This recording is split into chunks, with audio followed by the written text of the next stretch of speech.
তো চলো বন্ধুরা, আমি একটা আজকে দেখিয়ে দিই তোমাদের। আমার কাজ তোমার দাদা ভাই নিয়ে এসছে পার্সেলগুলো, যেহেতু শরীর ভালো না, ও নিজে খেয়ে এসেছে আর এগুলো পার্সেল করে দিয়েছে আমার জন্য। তো কি কি আমি খুলে দেখাবো। আমি একটা প্লেট নিয়ে নিয়েছি আর নিয়ে নিয়েছি একটু জল। তো আমি পার্সেলগুলো দেখাই, চলো কি আছে এর মধ্যে। তো দেখো, খাবারগুলো গুছিয়ে মানে আমি করে দিয়েছি, ঢাকাগুলো খুলে।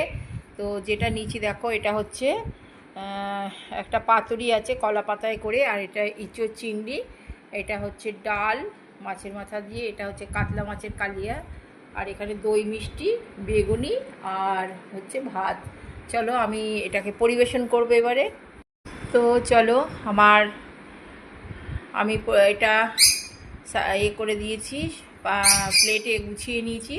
তো আমার খাবারটা কেমন লাগছে, এটা পাতুরি, এটা বেগুনি, এটা ডাল, এটা ইঁচড় চিংড়ি, এটা মাছ, দই মিষ্টি, আর রইল হচ্ছে জল।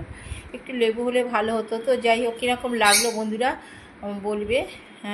আমি শুভ দুপুরের শুভেচ্ছা তোমাদের জন্য দিলাম, আর তোমাদের লাইক কমেন্ট করো প্লেটটা কেমন লাগলো দুপুরে।